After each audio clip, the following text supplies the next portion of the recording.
ESPN cricket for T20 time out Hindi में हमारे साथ जुड़ने के लिए बहुत बहुत शुक्रिया। आज बात करेंगे कोलकाता नाइट राइडर्स और गुजरात टाइटंस के मुकाबले की, जिसमें कोलकाता नाइट राइडर्स को मिली लगातार उनकी चौथी हार। वहीं गुजरात टाइटंस पॉइंट्स टेबल के शिखर पे एक बार फिर से पहुंच गए हैं। बात करेंगे इस मुकाबले की पीयूष चावला के साथ। पीयूष चावला का स्वागत करते करते कि ये पहले कप्तान बने हार्दिक पांड्या जिन्होंने जैसे ही सिक्का उछला उन्होंने पहले बल्लेबाजी का चयन किया और शायद अंत में पीयूष ये फैसला सही भी साबित हुआ। हालांकि अंतिम ओवर तक ये गाड़ी गई जिसमें अल्जारी जोसेफ को गेंद थमाई गई और लॉकी फर्ग्यूसन का वो कैच, शायद मैच टर्निंग कैच शामिल हुआ।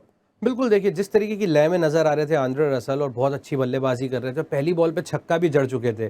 तो जिस तरीके से कैच पकड़ा लॉकी फर्ग्यूसन ने, और हमें सबको पता है कि एक अच्छे फील्डर हैं, जिस तरीके से शॉर्ट फाइन लेग पे भी एक कैच पकड़ा था, इतना आसान नहीं होता, आप नीचे से झुक के वो कैच उठाते हैं।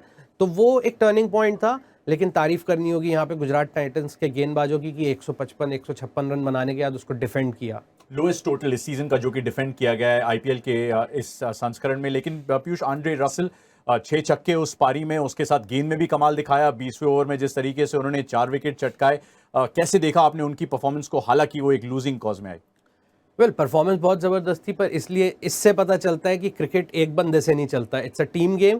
क्योंकि साथ में जो और प्लेयर्स हैं उनका साथ नहीं मिल रहा है, तो वो कहीं ना कहीं दिक्कत नज़र आ रही है केकेआर के खेमे में। आप 4 मैच लगातार हार जाते हैं, आप बात करते हैं कि हम अच्छी क्रिकेट खेल रहे हैं, पर अच्छी क्रिकेट में आपको जीतना भी होता है, पर आप 4 गेम लगातार हार चुके हैं।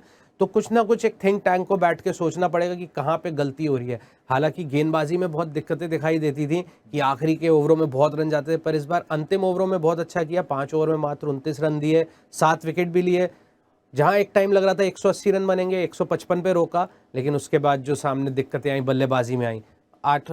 अभी तक 7-8 मुकाबले जितने हुए हैं उसमें 4 बार डिफरेंट ओपनिंग पेयर्स आ चुके हैं, तो इससे पता चलता है कि कहीं ना कहीं आत्मविश्वास नहीं है। उनकी गेंदबाजी पे भी बात करेंगे जरूर पीयूष, लेकिन उससे पहले गुजरात टाइटंस ने जैसे बल्लेबाजी की, उनके ज्यादातर बल्लेबाज जिस तरीके से चलने चाहिए थे वो नहीं चले, चाहे वो डेविड मिलर हो या फिर तेवतिया हो या उससे पहले शुभमन गिल जो अपनी फॉर्मर टीम के खिलाफ खेल रहे थे। लेकिन हार्दिक पांड्या की तीसरी लगातार हाफ सेंचुरी, नंबर 3 पे बल्लेबाजी करने आए, क्या सही नंबर है उनके लिए और क्या ऐसे ही बैटिंग फॉर्म चलता रहेगा उनका? बहुत अच्छा एक उनका मूव था। पहले तो सबसे पहले पता चलता है कि किस तरीके की कॉन्फिडेंस में, टॉस जीत के पहले कप्तान बने जिन्होंने बल्लेबाजी करी, फिर जो इनिशिएटिव लिया, 3 नंबर खुद बल्लेबाजी करने आए, और जिस तरीके से आके पहला बॉल उन्होंने खेला, हल्का सा बॉल स्विंग हुआ, ऐसे लंबा पैर डाल के, जब बैट के बीचों बीच लगता है, ऐसा नहीं होता, कई बार आपको एज का चौका मिलता है पर वो आपको कॉन्फिडेंस नहीं देता, पर जो बैट के बीचों बीच लगता है, रन भले ही एक ना मिला हो, तो उससे दिखता है कि आप कितनी अच्छी लय में है और पूरे नियंत्रण में दिखे पूरी पारी में। सबसे अच्छी चीज़ वो थी। तो ओवरऑल जिस तरीके से बल्लेबाजी कर रहे हैं, बहुत मजा आ रहा है, बहुत आकर्षक दिख रहे हैं। गुजरात की जो गेंदबाजी थी उसके सामने कोलकाता का टॉप ऑर्डर भी थोड़ा सा फेल दिखाई दिया। एक स्ट्रॉन्ग बॉलिंग यूनिट, क्या इस टूर्नामेंट का सर्वश्रेष्ठ बॉलिंग यूनिट गुजरात टाइटंस ही है? जैसे राशिद खान थे, जैसे अल्जारी जोसेफ ने गेंदबाजी की, लॉकी फर्ग्यूसन का उनके पास विकल्प है, तेवतिया और हार्दिक पांड्या की तो जरूरत भी महसूस नहीं उन्हें।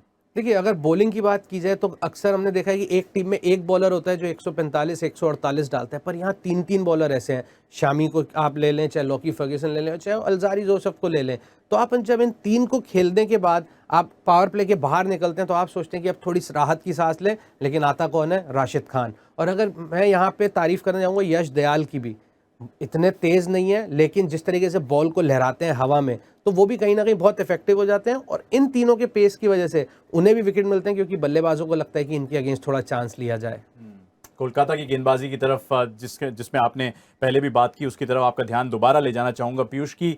जिस तरह से डेथ में उन्होंने गेंदबाजी की, क्या टिम साउदी के आने से अब वो बैलेंस आ गया उनकी गेंदबाजी में? पैट कमिंस की जगह वो आए, क्या आंद्रे रसल को कुछ और ओवर दे सकते थे? क्या सिर्फ 20वां ओवर देना गलत था? क्या पहले ही थोड़ा सा रन फ्लो को स्टेम किया जा सकता था? देखिए, रन तो बहुत अच्छे रोक लिए थे, मतलब मैं यहाँ पे गेंदबाजी में कहूंगा कि बहुत अच्छी गेंदबाजी करी।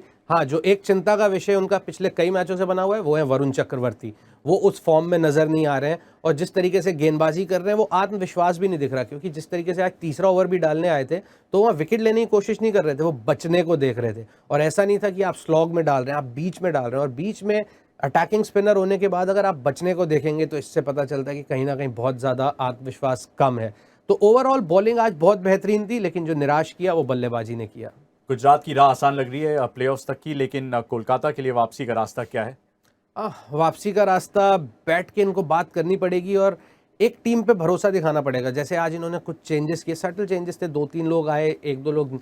एरन फिंच जो अच्छी बल्लेबाजी करी जिन्होंने पिछले मैच में, पर इस मैच में थोड़ा निगल था। तो ये सब चीज़ें हो रही हैं, तो आपको कहीं ना कहीं एक बैलेंस ढूंढना पड़ेगा। आपने शुरू में वेंकटेश अय्यर से ओपन कराई, क्योंकि वेंकटेश अय्यर ने लास्ट ईयर बहुत अच्छा किया था, पर आपने फिर उनको मिडिल ऑर्डर में धकेल दिया। तो कहीं ना कहीं जो एक बैटिंग है वो एकदम सेटल नज़र नहीं आ रही, और जो टीम अच्छे से सेटल नज़र आती है वही यहाँ मैचेस जीतती है। और कुछ वही गुजरात टाइटंस के साथ हो रहा है। पीयूष, बहुत बहुत शुक्रिया हमारे साथ जुड़ने के लिए। गुजरात टाइटंस पहुंच गए अंक तालिका यानी पॉइंट्स टेबल के शिखर पे। कोलकाता नाइट राइडर्स को काफ़ी सारे सवालों के जवाब ढूंढने पड़ेंगे, लेकिन फिलहाल ESPN cricket for T20 time out Hindi में इतना ही।